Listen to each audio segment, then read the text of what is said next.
Welcome to the Classic Soap Operas podcast. Today, we are plunging headfirst into the really iconic world of One Life to Live. That's right. We've got a whole collection of details and storylines here, and our mission really is to pull out the most important nuggets, the moments that define the show. The groundbreaking decisions, maybe, and just the sheer drama that made it such a huge part of daytime TV history. Exactly. We want to figure out what made it tick.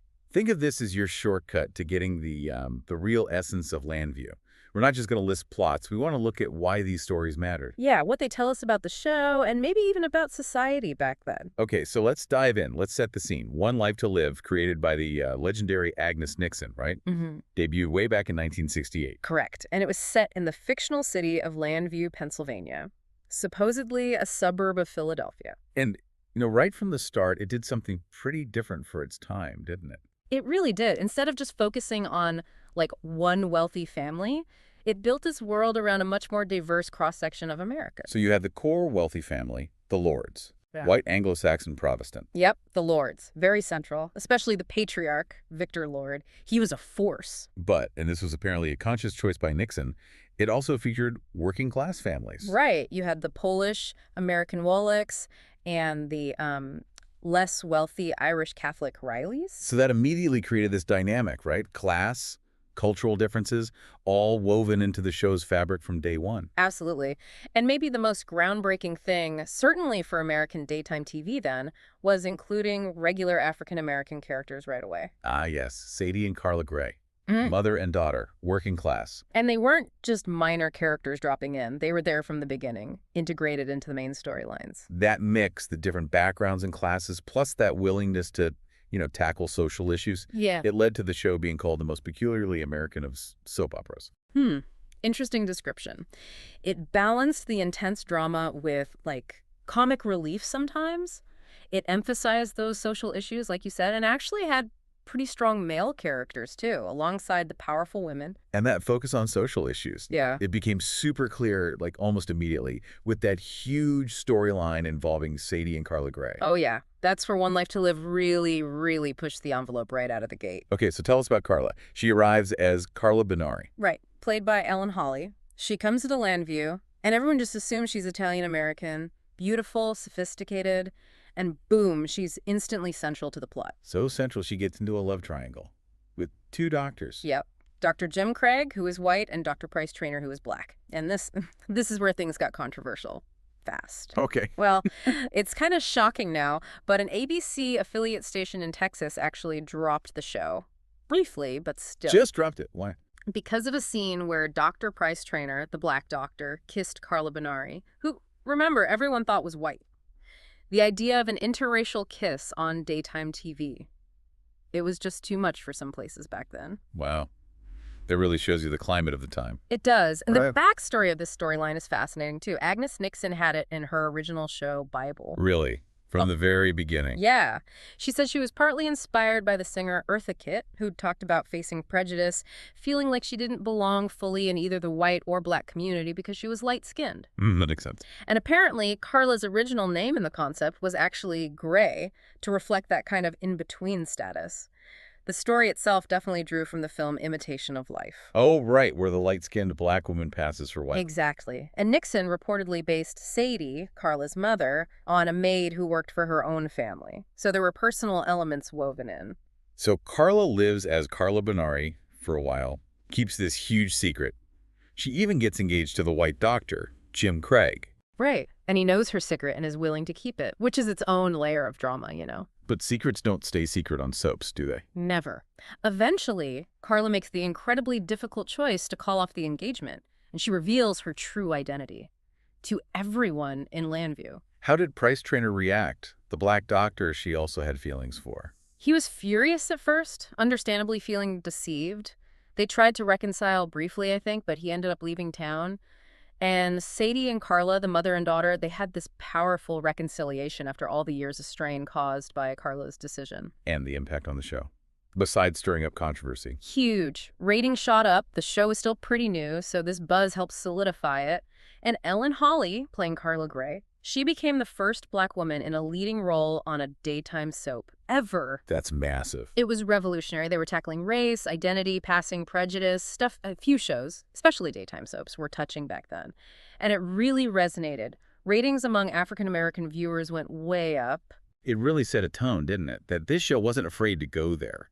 Definitely. But it wasn't just about the big social issues. One Life to Live also completely mastered the classic soap tropes. You know, forbidden love, secret babies, amnesia. Split personalities. Oh. Tragic deaths. Oh, yeah. All of it. Think about one of the early big romances.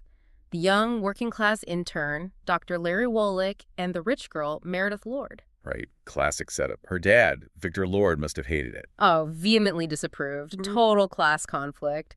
And Mary, she had this fragile heart condition, which Larry actually helped treat, brought them closer. Wasn't there some complication? Didn't Larry marry someone else first? Yeah, briefly. He mistakenly married Karen Martin, but that ended, and eventually he and Mary got together. But their story wasn't exactly happy ever after, was it? Not at all. Yeah. Incredibly tragic, actually. They got married, defied her father, but then just one thing after another. Difficult pregnancy, she lost one of the twins, postpartum depression, she got held hostage at one point. Oh my gosh. And then, just devastatingly, in 1973, she dies suddenly. Brain aneurysm. It was a huge blow. One of the show's core couples, just gone. Wow.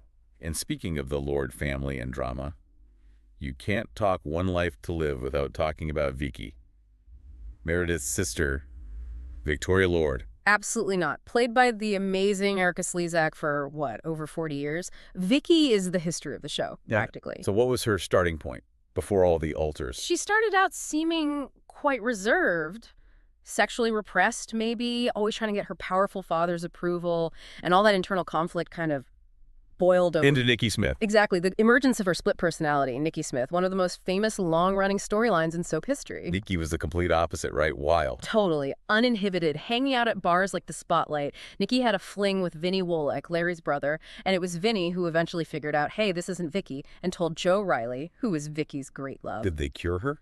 Or integrate the personality? Vicky went through psychoanalysis, yeah. And Nikki seemed to be integrated or maybe dormant for a while, but, you know, soap opera alters, they tend to pop back up. Oh, I bet. And Vicky's life, even besides Nikki, was just insane, wasn't it? Completely.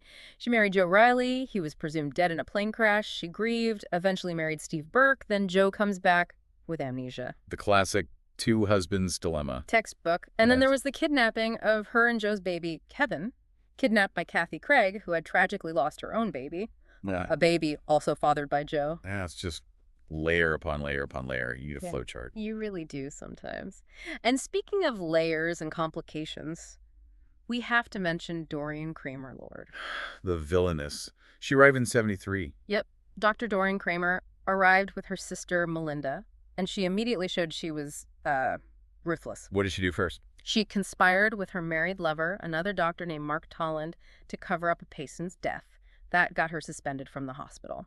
Okay, standard soap scandal. But then, for reasons that were always a bit murky, she blamed Vicky for her troubles and vowed revenge. And the best revenge for a soap villain against a town heroine is? Marrying her incredibly wealthy, aging, and not entirely healthy father, Victor Lord. Of course. Dorian married Victor, clearly planning to get her hands on his fortune. And when Victor died mysteriously in 1976, well, Dorian was the prime suspect for decades, though they never definitively proved she killed him. That suspicion lingered forever. Wow. So from those core families and classic plots, the show also, as we said, got known for tackling tougher stuff. Yeah. Sensitive issues. Yeah, they really didn't shy away. They'd wade into some pretty complex subjects, sometimes really boldly for the time. Like the Brad Vernon storyline in the 70s. Gambling addiction. Right. Brad Vernon's gambling gets completely out of control. He ends up stealing his wife Jenny's hospital key so a mobster can rob the pharmacy. And that goes wrong. Horribly wrong. Another doctor, Jack Scott, gets shot during the robbery attempt and ends up paralyzed. Oh, man. And the story got even darker, didn't it, involving Karen Martin? It did.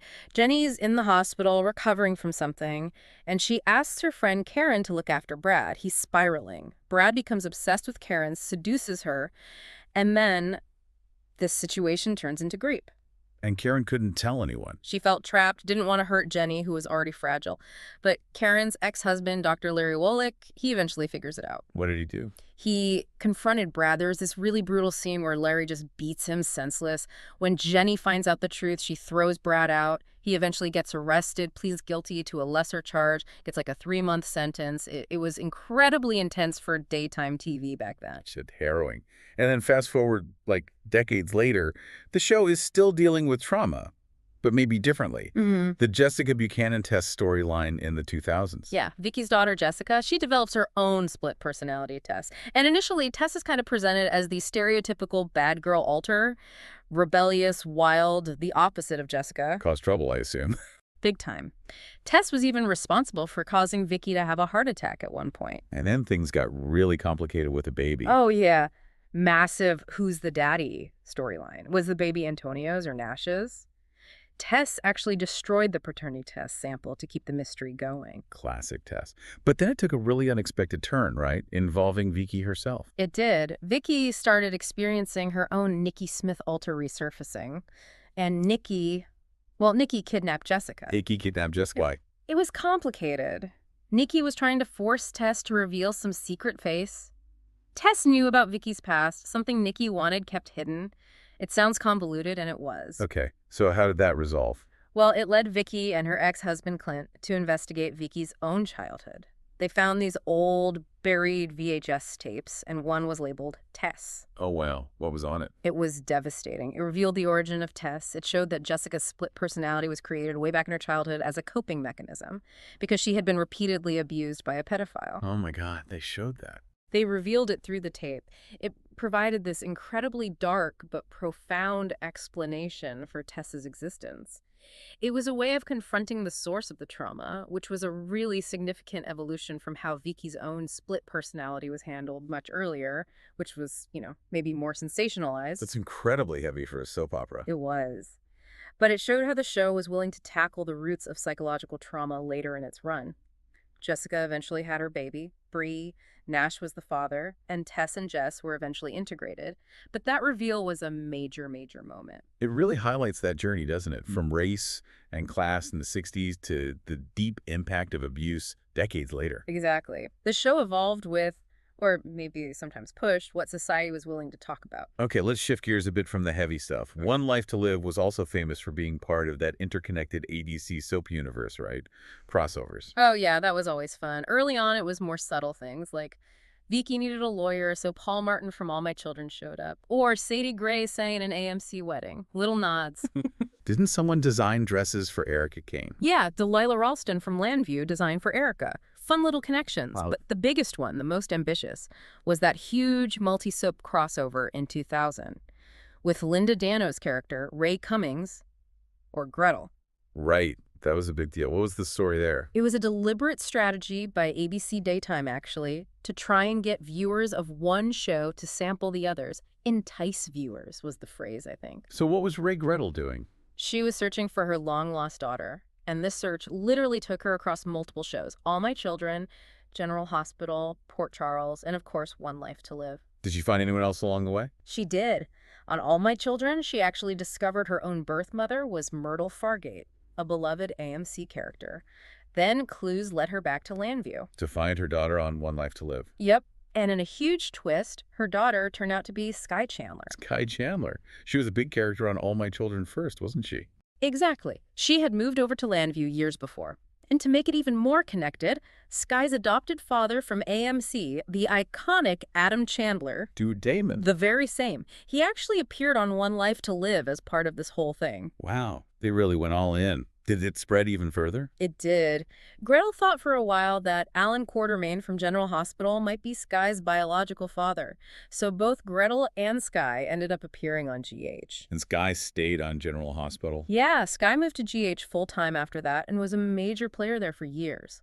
Gretel would pop up on GH sometimes too, and also back on OLTL. It was this massive, tangled web connecting all the ABC soaps. Rewarding if you watch them all. That shared universe thing was pretty unique to daytime, wasn't it? Made it feel like these towns really existed next to each other. It really did, even if thinking about the logistics made your head spin. Now, all this drama, these complex stories, the crossovers, it didn't go unnoticed, right? The show won awards. Oh, definitely. One Life to Live got a lot of critical recognition over its long run.